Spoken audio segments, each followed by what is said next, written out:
There is a teaching preserved in Kabbalistic study circles about the floor plan of your house, and most people have never connected the location of the bathroom with the silent blockage that is preventing prosperity from settling in. For now, think about it. Where is the bathroom in your house in relation to the main entrance? In relation to the kitchen? In relation to the bedroom where you sleep? You have never stopped to think about this through that lens. And I understand.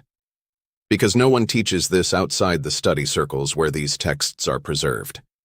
But Kabbalah has a very specific understanding of how energy flows within the inhabited space.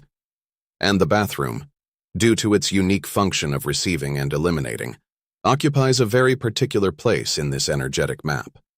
A place that can be working in your favor or systematically against the shefa that should enter and remain in your life.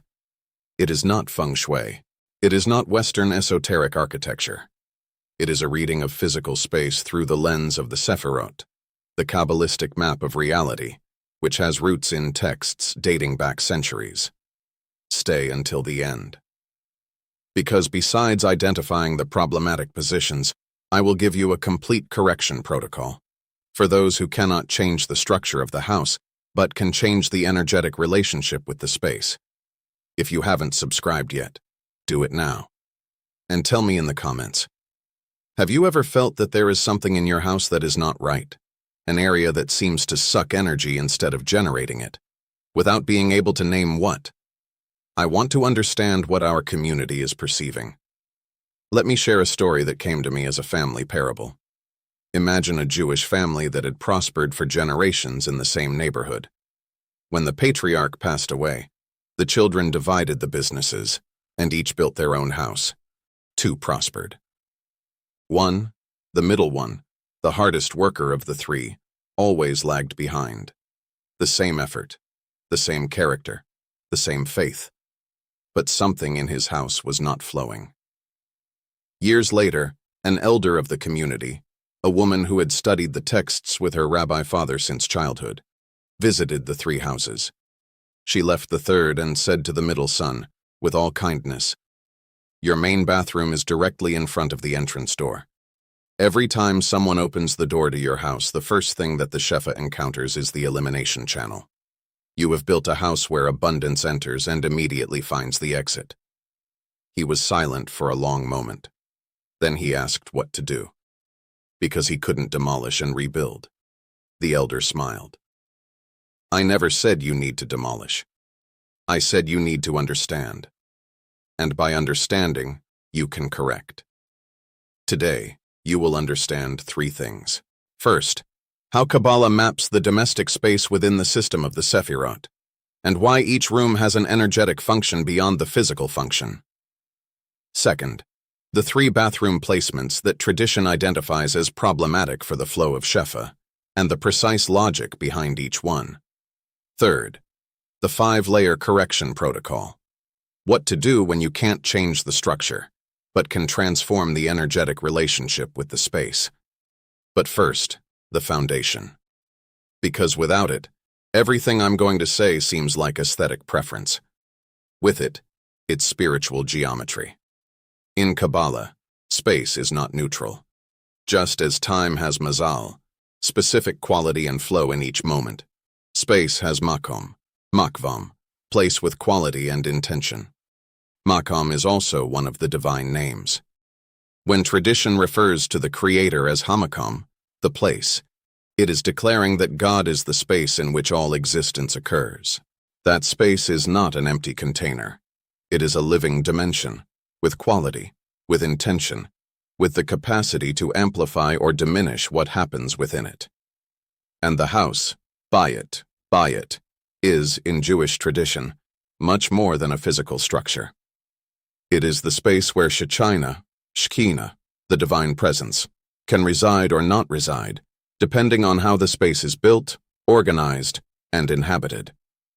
The Zohar teaches that Shekhinah rests in houses where there is shalom bayit, shalvom bayit, domestic peace, and kedusha, intentional holiness in the space.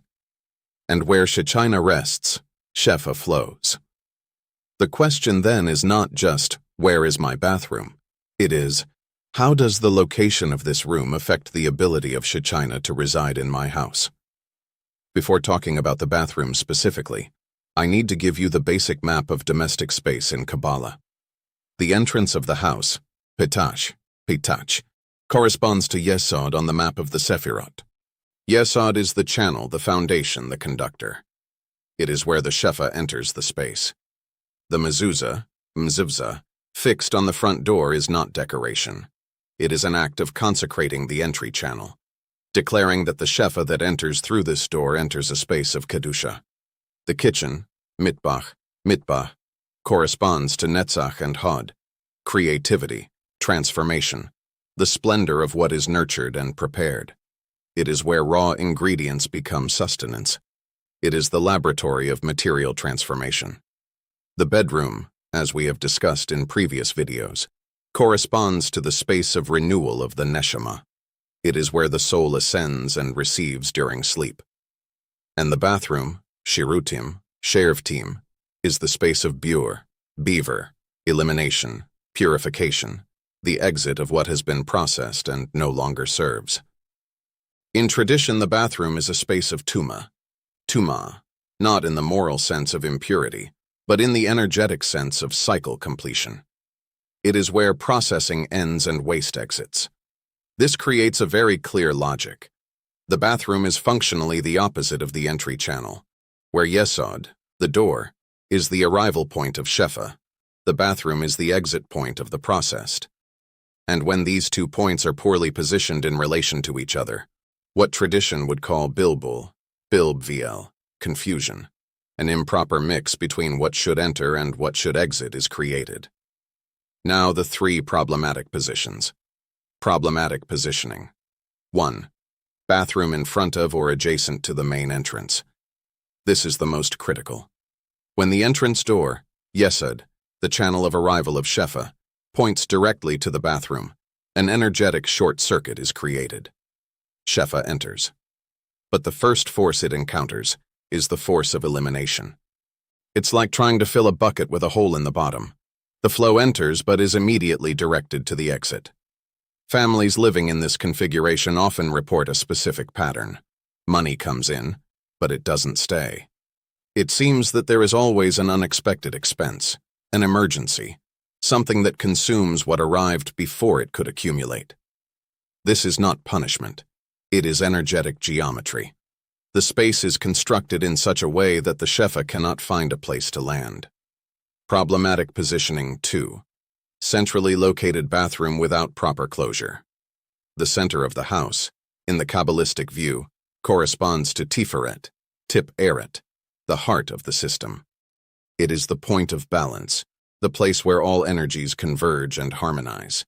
When the bathroom occupies or dominates the center of the floor plan, especially when its doors are often left open, allowing the energy of Biur to radiate into the center of the space, the energetic heart of the house is compromised. Compromised Tiferet means that balance is not established. Things do not converge in harmony. They remain in constant tension. Financial decisions become difficult. Relationships within the house come under inexplicable pressure. The feeling is that the center does not support. Problematic positioning 3. Bathroom above the kitchen or dining space.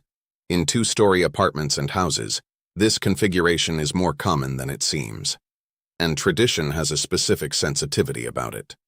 The kitchen, space of netzach and nourishing transformation, and the dining table, space of communion, of shared chesed, are energetically elevated in the domestic hierarchy.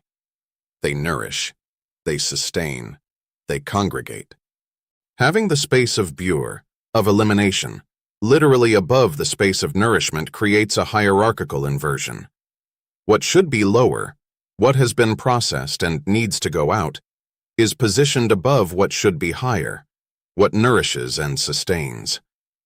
In homes with this configuration, the often observed pattern is one of effort without real nourishment. There is a lot of work, but the feeling of sustenance, that the effort genuinely feeds life, does not establish itself. Now the correction protocol. 5 layers. Because we rarely manage to change the physical structure. but we can always transform the energetic relationship with the space. Layer 1. The intentional closure. The first and most immediate correction for any problematic bathroom positioning is simple. The door closed is a constant practice. An open bathroom door allows the energy of Biur to radiate freely throughout the space. A closed door contains that energy within its correct context. This may seem trivial, but tradition, and the practical wisdom of generations, recognizes that small physical barriers create significant energetic differences. The closed door is the domestic equivalent of keeping the channels separate. Entry is entry, exit is exit. Establish this as a house rule. The bathroom door stays closed, always, especially when not in use. Layer 2. The correctly positioned mezuzah. If you don't have a mezuzah on the entrance door, put one up this week. It is positioned. Check if it is in the correct position. On the right side of the entrance, in the upper third of the frame, tilted with the top pointing inward. The mezuzah is not cultural decoration. It is an act of consecration of the entryway. It is you declaring, the shefa that enters here enters a protected and intentional space. In homes with a bathroom directly in front of the entrance, the correctly positioned mezuzah activated with Kavanah acts as an energetic redirector. It does not eliminate the structural problem, but it strengthens the entryway enough for the shefa to find direction before encountering the elimination channel. Layer 3. The Kedusha protocol in the bathroom. This may sound paradoxical, but tradition has a specific wisdom here. The bathroom needs attention and care, not neglect. Neglected spaces amplify the energy of Biur in an uncontrolled manner. A clean, organized bathroom with attention, even though energetically it is the space of elimination, fulfills its function without overflowing into the rest of the house. The protocol is simple. Once a week, preferably on Friday, as part of the preparation for Shabbat, clean the bathroom with specific intention. While cleaning, say internally, may this space fulfill its function of purification without affecting the flow of shefa in the rest of the house. May what comes out of here come out completely. May what enters through the front door find a clean and receptive space. Intention during cleaning transforms a domestic act into a spiritual act. This is avoda, abvoda, sacred service in everyday life. Layer 4. The elements of energy redirection. For bathrooms in critical positions, especially in front of the entrance, tradition and practical wisdom suggest physical elements for energy redirection. A mirror on the wall between the entrance and the bathroom, positioned so that anyone entering through the main door does not see the bathroom reflected, but sees the depth of the house, redirects attention and energetically the direction of flow. A living plant between the entrance and the bathroom, preferably with broad leaves and vigorous growth, introduces the energy of tzmicha, tzmiha, living growth, as the first force that the shefa encounters upon entering. Instead of the channel of elimination, the shefa finds life growing, an additional light source near the entrance, a lamp, a candle in a safe holder, any source of warm light. Anchors cater. The crown, the primordial light, at the point of arrival of the shefa. These elements are not decoration. They are intentional energetic interventions, and the intention with which they are placed matters as much as the objects themselves. Layer 5. The daily blessing of space.